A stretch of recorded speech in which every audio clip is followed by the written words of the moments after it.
Welcome to another deep dive on paddock notes. And look, usually when you are talking about a 41-year-old athlete in any professional sport, I mean, the entire conversation centers around managing the inevitable decline. Right, yeah, like taking rest days, relying on muscle memory. Exactly. You're just kind of hoping the body holds together for one last lucky run at glory. But then you step into the paddock of modern Formula One. Which is a whole different beast. Totally. You are talking about the most physically and technically brutal motorsport on Earth. You've got a driver sustaining up to 5 times the force of gravity through corners for 2 straight hours. And in that environment, the whole narrative of the graceful fading veteran is just being completely shattered right now. It really is. Because right now, pulling those G-forces in the cockpit of a Ferrari, there is a 41-year-old who is the absolute only person on the grid to have flawlessly executed every single race this year. It's frankly unbelievable. It is a literal masterclass in survival. Because what we are witnessing is someone defying every biological and mechanical odds simultaneously. Yeah. I mean, we are at the midpoint of the 2026 season, right? 11 Grand Prix down. And the entire architecture of this championship fight is built on this massive collision of philosophies. A youth versus experience thing. Exactly. It's the explosive, totally volatile speed of youth going up against the terrifying, almost robotic consistency of experience. Well, let's lay out the reality of this title fight for everyone listening, because it absolutely sets the stage for everything else.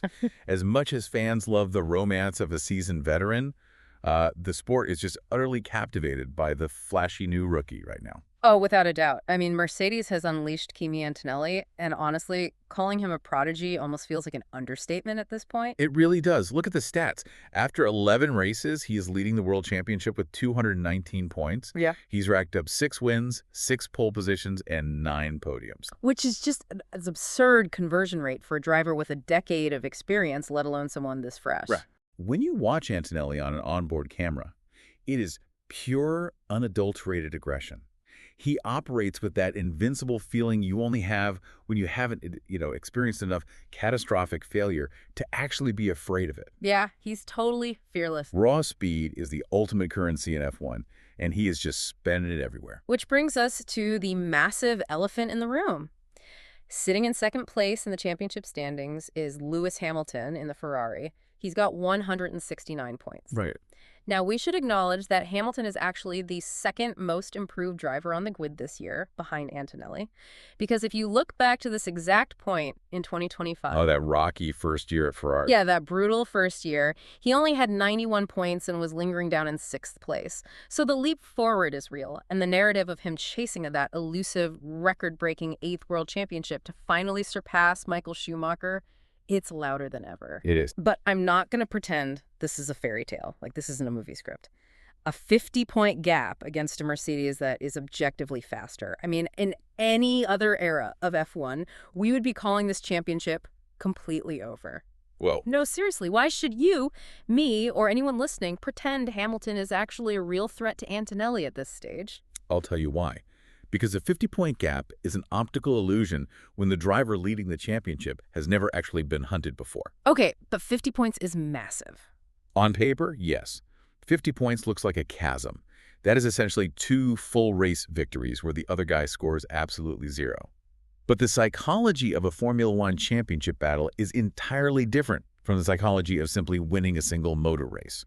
Break that down for us. Like, how does the pressure actually shift inside the helmet? Okay, look at it this way.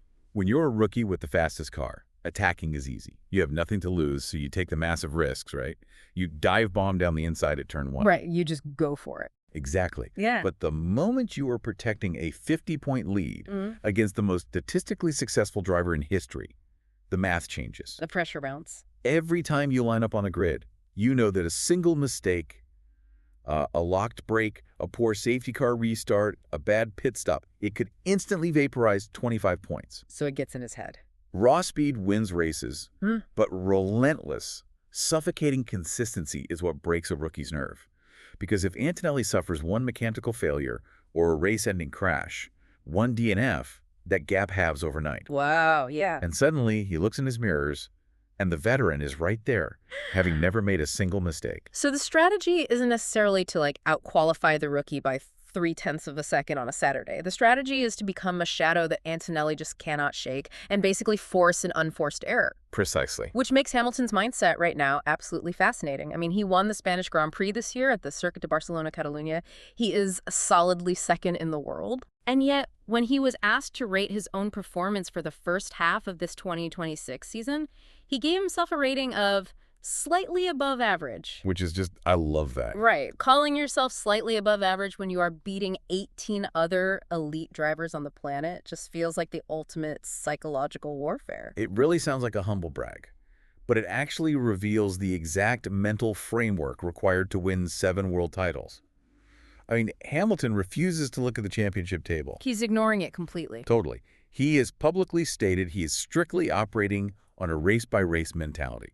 He is entirely focused on maximizing whatever machinery he has underneath him on any given Sunday, and he's flat out refusing to calculate the points gap to Antonelli. And we got to talk about that machinery because he is having to maximize a car that is fundamentally compromised right now. Oh, heavily compromised. Ferrari team principal Fred Vasseur has been brutally candid about this. I mean, Vasseur admits that while Ferrari's trackside execution, meaning their tire strategy, pit stops, their communication, that's all been stellar since the season started, but their engine is their glaring weak point. It's holding them back. They are desperately trying to develop the power unit to just match the output Mercedes is giving Antonelli. Right. And we have to understand what an engine deficit actually means under these new 2026 technical regulations, because these power units are intensely complex now. Yeah, explain that for the listeners. So they rely on a near 50-50 split between the internal combustion engine and the electrical battery systems.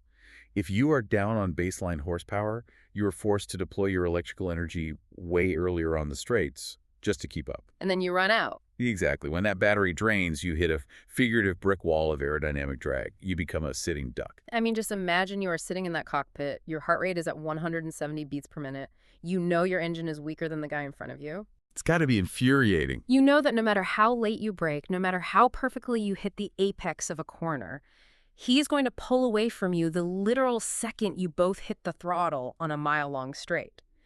So I got to ask you, how do you compensate for a physical deficiency like that over a 24-race season? Like, can human execution actually beat horsepower? Well, it has to, because you cannot magically conjure horsepower overnight. Yeah. You have to wait weeks, sometimes months, for the engineers back at the factory to bring upgrades. Yeah, that lead time is massive. So what is your only life raft in the meantime? It's flawless robotic execution. You don't jump the start. You don't get a stupid 5-second penalty for speeding in the pit lane. No unforced errors. Right. You don't destroy your tires trying to make an impossible, desperate overtake.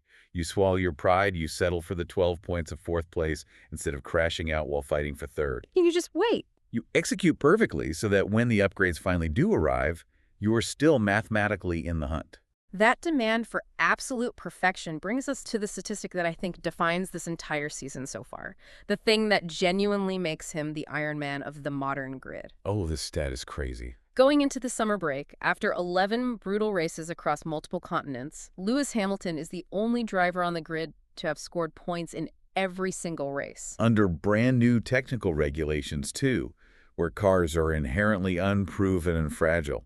Keeping a car in the points for 11 consecutive rounds is just an astonishing piece of risk management. I mean, Antonelli almost had it right, but he missed out by just one single race. And it wasn't even his fault. He had that electrical failure in Catalunya. Right, the Mercedes just gave up. Yeah. And the last driver to score points in every single race of a full season was Max Verstappen back in 2023. But Verstappen was driving a Red Bull that was arguably the most dominant bulletproof machine ever constructed. A literal rocket ship. Exactly. And Hamilton is doing this in a Ferrari that his own boss admits is lacking power. But I want to challenge the premise here for a second. Is finishing 11 races in the points genuinely a reflection of driver skill? Or is it just pure luck? What do you mean? I mean, is he just fortunate that his Ferrari engine hasn't caught fire or suffered a random electrical short like Antonelli's Mercedes did? Okay, luck plays a small factor in motorsport, always. We know that. But at this level, finishing races consistently is a highly active, tangible skill. Really? Yes. This is where the visible art of Formula One driving comes into play. Because when you watch a race on television, The broadcast focuses on the overtakes, the sparks flying, the late All braking. the flashy stuff. Right, what you do not see is the immense discipline it takes for a driver to physically manage the integrity of the car over a race distance. Okay, give me a specific example. How does a human being actively stop a highly complex hybrid race car from just breaking down? Okay, let's talk about the curbs on a racetrack. To set a pole position lap, drivers are constantly driving their cars over these really aggressive, serrated curbs on the exit of corners. To artificially widen the track. Exactly, to carry more minimum speed. But doing that sends violent, destructive vibrations through the rigid floor of the car, through the incredibly stiff suspension, and directly into the highly sensitive electronics and the carbon fiber gearbox. So it's basically shaking the car apart. Yes. And a young driver like Antonelli, who is purely chasing raw lap time, he might smash over those aggressive curbs 60 times during a Grand Prix. Just hammering them lap after lap. Right. But Hamilton, drawing on 20 years of feeling cars break beneath him, knows the exact tolerance limit of his machinery. He will actively choose to sacrifice half a tenth of a second on a lap to avoid a heavy curb strike. Wow. Because he knows that one bad vibration could cause an electrical sensor to fail 30 laps later. That is just incredible. So he isn't just driving the track. He is actively managing the structural lifespan of the car in real time at 200 miles per hour. Precisely. It is microscopic risk management. It is about understanding tire degradation intimately, feeling the slip angle of the rubber before it overheats. That 11-race streak of scoring points isn't just Ferrari building a reliable car. It's him. It is a driver putting on a masterclass in equipment preservation. And you know, when you zoom out, you realize this 11-race streak in 2026 isn't some sudden late-career renaissance.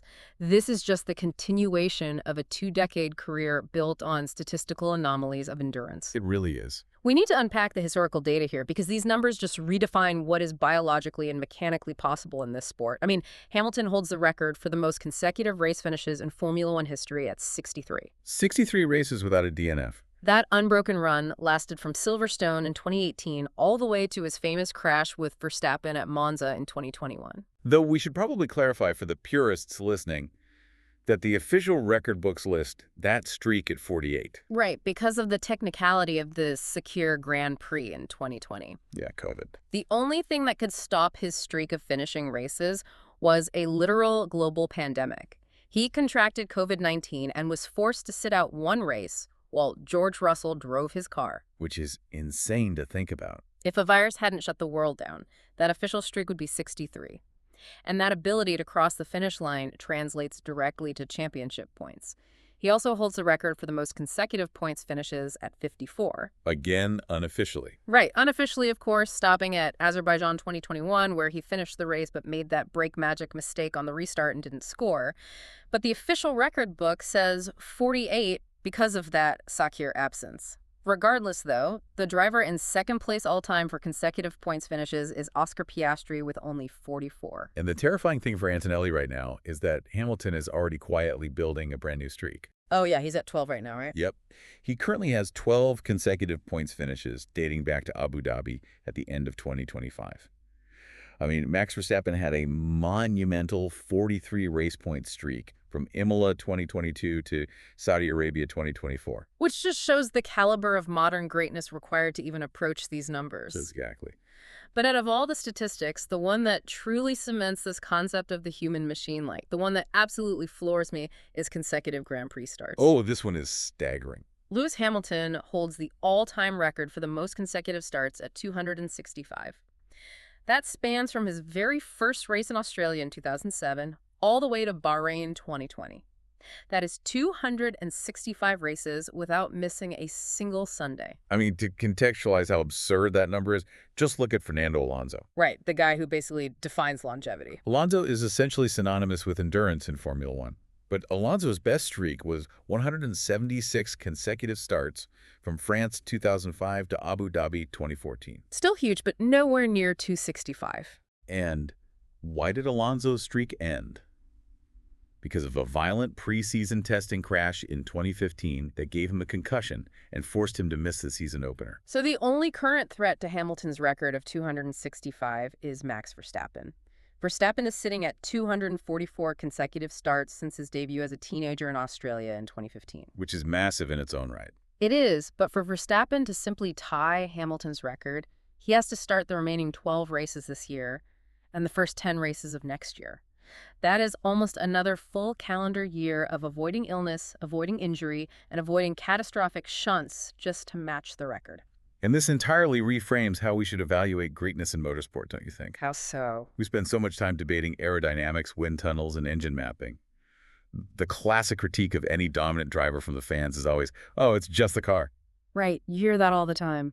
But when you look at a baseline of performance that stretches unbroken for 265 consecutive races, you realize the ultimate superpower isn't downforce, it's biological durability. We really need to emphasize the physical toll of this sport because I don't think the average person watching on a Sunday afternoon grasps what it actually takes to start 265 consecutive races. It is punishing. You are strapped into a carbon fiber tub, enduring up to 6 Gs of lateral force on your neck, lap after lap.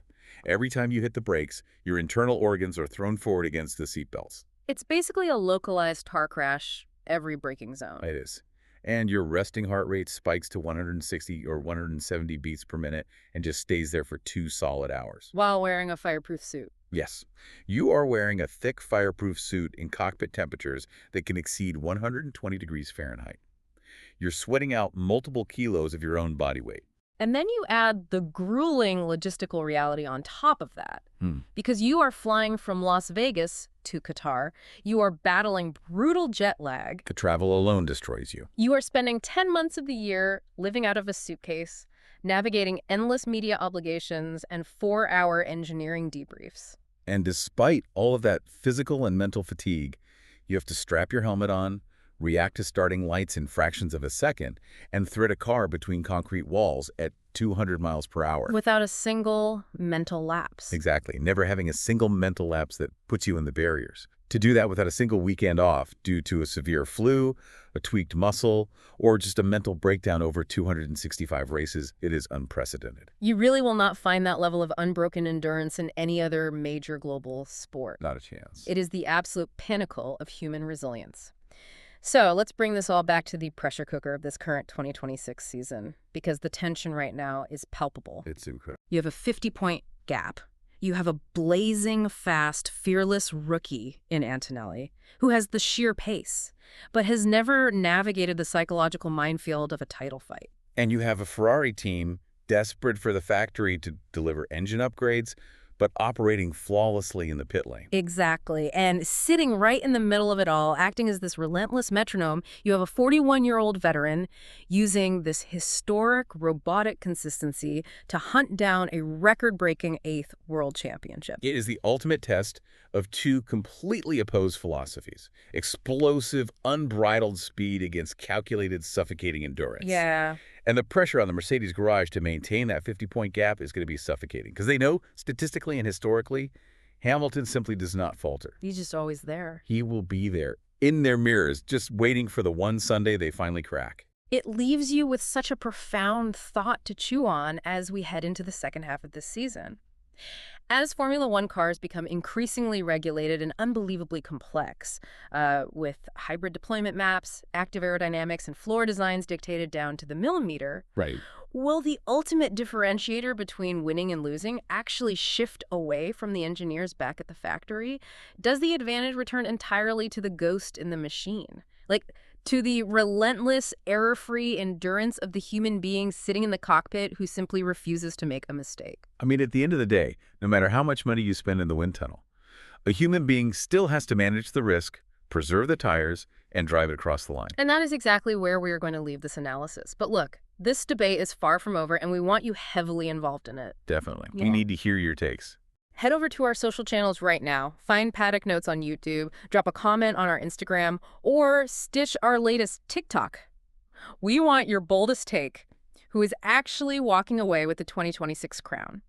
Is Antonelli's raw speed just too much firepower for anyone to overcome? Or is Hamilton's compounding, relentless consistency going to mathematically suffocate the rookie by Abu Dhabi? Get in the comments, hit that subscribe button, and let us know if you are backing the prodigy or the veteran. We read everything, and honestly, we cannot wait to see your takes on this one. Thanks for jumping into the deep dive with us today. We will catch you on the next one.